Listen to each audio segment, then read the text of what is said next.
Praise the lord. ఈరోజు దేవుని యొక్క వాక్యాన్ని ధ్యానం చేసుకుందాం. ఎఫెసీయులకు రాసినటువంటి పత్రిక 4వ అధ్యాయం 22వ వచనం. కావున మునుపటి ప్రవర్తన విషయంలోనైతే మోసకరమైన దురాశ వలన చెడిపోవు మీ ప్రాచీన స్వభావమును వదులుకొని మీ చిత్తవృత్తి యందు నూతన పరచబడిన వారై నీతియు యథార్థమైన భక్తి గల వారై దేవుని పోలికగా సృష్టింపబడిన నవీన స్వభావమును ధరించుకొనవలెను. ఆమేన్.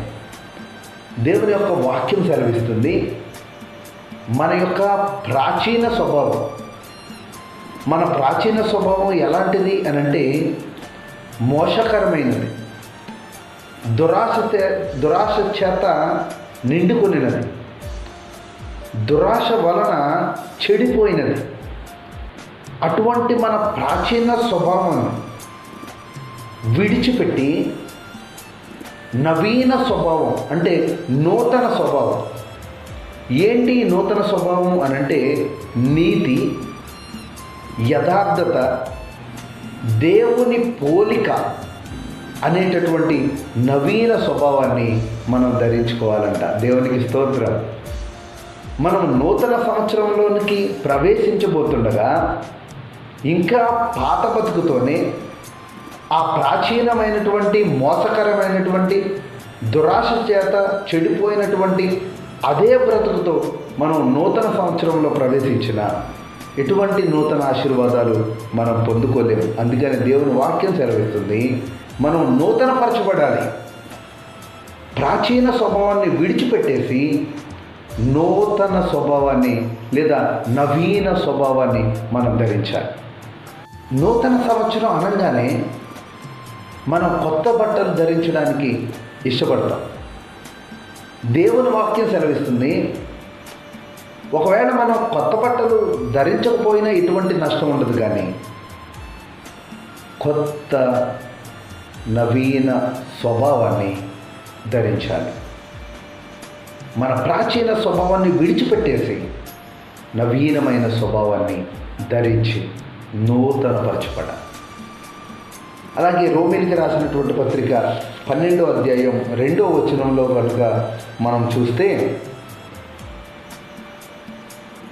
మీరు ఈ లోక మర్యాదను అనుసరింపక ఉత్తమమును అనుకూలమును సంపూర్ణమునై ఉన్న దేవుని చిత్తమేదో పరీక్షించి తెలుసుకొనినట్లు మీ మనస్సు మారి నూతన మగుట వలన రూపాంతరం పొందుడి. దేవునికి స్తోత్రం. ఏమవ్వాలంటే ఇక్కడ దేవుని చిత్తమేదో ఎరిగి మన మనస్సు మారి నూతనం అవ్వాలంట. నూతన మగుట వలన రూపాంతరం పొందుడి అని దేవుని వాక్యం సెలవిస్తుంది. ఈ నూతన సంవత్సరంలో మనం ఏం చేయాలి అని అంటే రూపాంతరం పొందాలి.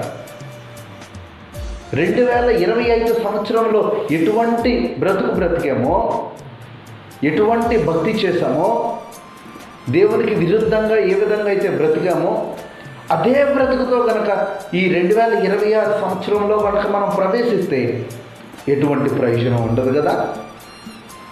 మనం నూతన పరచబడాలి. నూతన పరచబడడం ద్వారా రూపాంతరం పొందాలి అని దేవుని వాక్యం సెలవిస్తుంది. ఎలా రూపాంతరం చెందాలి, ఎలాగ మనం రూపాంతరం చెందాలి అని అంటే దేవుని లేఖన భాగాల్లో మనం చూస్తే సమరయ స్త్రీ గురించి మనకు బాగా తెలుసు కదా. సమరయ స్త్రీ ఒక వేశ్య, ఆమెకు 5 భర్తలు. తన చాలా చెడ్డ స్వభావం కలిగింది. ఒక రోజున బావి వద్ద నీరు తీసుకెళ్ళడానికి వచ్చినప్పుడు ఆ బావి వద్ద కూర్చున్న యేసయ్యతో మాట్లాడింది. వెంటనే తన స్థితిని దేవుడు చెప్పినప్పుడు ఆయన నిజమైన మెస్సయ్య అని ఆమె వెతికి తన కుండను అక్కడే విడిచిపెట్టి ఊరిలోనికి పరిగెత్తుకుని పోయి ఇప్పుడు ఊరిలో ఉన్న జనానందరికీ చెప్తుంది, మనం ఎవరి కోసమైతే ఎదురు చూస్తున్నామో ఆ మెస్సయ్య వచ్చాడు, రండి వెళ్దాం. అరే వేశ్య మాట ఎవరంటారు? ఆమె యొక్క చెడ్డ స్వభావము, ఆమె బ్రతుకు ఆ ఊరంతటికీ తెలుసు. ఆమె చెప్పిన మాట ఎవరింటారండి? కానీ ఊరు మొత్తం విన్నది. ఊరంతా ఆమె వెనక ఇచ్చింది. ఎందుకో తెలుసా? ఇప్పుడు సమరయ స్త్రీ రూపాంతరం పొందింది. ఒకప్పుడు ఆమె నోరు తెరిస్తే బూతులు మాట్లాడేది, చెడ్డ మాటలు తను పలికేది. కానీ ఇప్పుడు అంటుంది, అమ్మ మెస్సయ్య వచ్చాడు, మన రక్షకుడు వచ్చాడు, రండి వెళ్దాం అని. ఒకప్పుడు తను పాపం చేయడానికి అనేకులను పిలిచేది, ఇప్పుడు రక్షణ పొందడానికి అనేకులను రమ్మంటుంది. ఒకప్పుడు తను పాపము చేయడానికి ఎవరికి కనపడకుండా ఇంటిలోనికి రమ్మనేది, ఇప్పుడు ఊరిలో ఉన్న జనాల్ని ఊరు బయటికి రమ్మంటుంది. రూపాంతరం చెందింది. తన బ్రతుకు మార్చుకుంది. యేసయ్య మాట్లాడినప్పుడు తన ప్రాచీన స్వభావాన్ని విడిచిపెట్టేసి నవీన స్వభావాన్ని ధరించినదై రూపాంతరం చెందింది. ఆ రూపాంతరము ఊరంతా గమనించారు కనుకనే ఆ సమరయ స్త్రీ వెనకాల ఊరే వచ్చి యేసయ్య దగ్గర నిలిచింది. దేవునికి స్తోత్రం. అది రూపాంతరం చెందడం అంటే. ఆ విధంగా మన బ్రతుకు మారాలి. ప్రాచీన స్వభావం ఏదైతే ఉన్నదో దాన్ని విడిచిపెట్టి క్రీస్తు పోలిక అనేటటువంటి నవీన స్వభావాన్ని మనం ధరించిన వారమై ఉండాలి. జక్కయ్య గురించి కూడా మనకు తెలుసు కదా. జక్కయ్య ఎలాంటి వాడు అంటే దేవుని వాక్యం సెలవిస్తుంది, చాలా ధనవంతుడు. సొంకము వసూలు చేసేటటువంటి ఉద్యోగం చేస్తున్న జక్కయ్య తను వసూలు చేయాల్సిన దానికన్నా ఎంతో ఎక్కువ ప్రజల దగ్గర పీడించేసి లంచం తీసుకొని అధిక సుంకాలు వసూలు చేసి చాలా ధనవంతుడైపోయాడు. ఎప్పుడు ₹1 కూడా ఎవరికి సహాయం చేసిన వాడు కాదు. అక్కడ జనులు అన్నారు జక్కయ్యని, ఇతను పాపాత్ముడు అని రాయబడింది లేఖన గ్రంథం. అటువంటి పాపాత్ముడి ఇంటికి ఇప్పుడు యేసయ్య వచ్చాడు.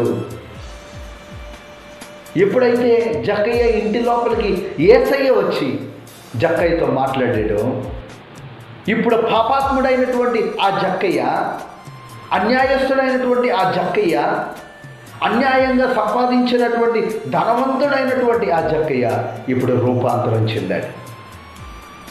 ఏమంటున్నాడు అనంటే, అయ్యా నా ఆస్తిలో సగం బీదలకు ఇచ్చేస్తాను. నేను ఎవరి వద్దైనా అన్యాయంగా తీసుకుంటే 1కి 4 అంతలు తిరిగి చెల్లిస్తాను. అరే ఎలాంటి వాడండి జక్కయ్య? ఒకప్పుడు తిండి లేని వాడికి కనీసం ఒక చిన్న రొట్టె ముక్క కూడా పెట్టని వాడు, పేదవారు అని కూడా చూడకుండా వాళ్ళ మీద ఎన్నో సుంకాలు వసూలు చేసి డబ్బు సంపాదించిన వాడు ఇప్పుడు అంటున్నాడు, అయ్యా నా ఆస్తిలో సగం బీదలకు ఇచ్చేస్తాను. నేను ఎవరి వద్ద అయితే అన్యాయంగా తీసుకున్నానో 1కి తిరిగి 1 వంతు కాదు, 2 వంతులు కాదు, తిరిగి 4 వంతులు చెల్లిస్తాను. ప్రజలు అన్నారు ఇతడు పాపాత్ముడైనటువంటి జక్కయ్య. కానీ యేసయ్య అన్నాడు, ఇతడును అబ్రహాము కుమారుడే. దేవునికి స్తోత్రం.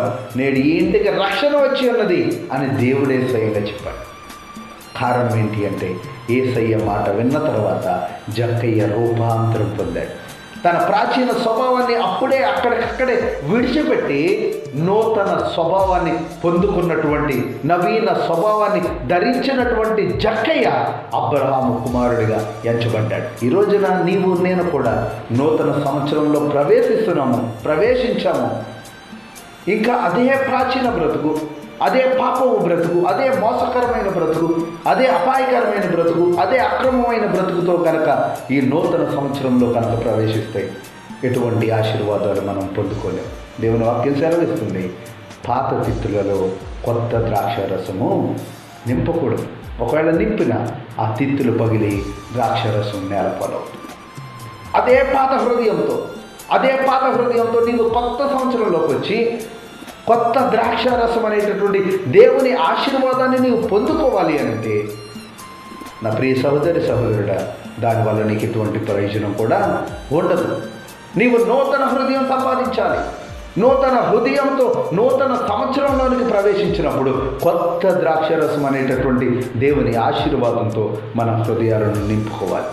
పాపపు హృదయాన్ని, చెడిపోయిన హృదయాన్ని, చెడ్డ హృదయాన్ని మనం విడిచిపెట్టేయాలి. నూతనమైనటువంటి స్వభావాన్ని మనం ధరించాలి. నవీనమైనటువంటి స్వభావాన్ని మనం ధరించాలి. రూపాంతరం చెందాలి. దేవుని చింత ప్రకారం మనం రూపాంతరం చెందినప్పుడు దేవుని యొక్క మేలులు, దేవుని యొక్క ఆశీర్వాదాలు మనం పొందుకుంటాము. దేవుడి కొద్ది మాటలు దీవించి ఆశీర్వదించును గాక. ఆమేన్.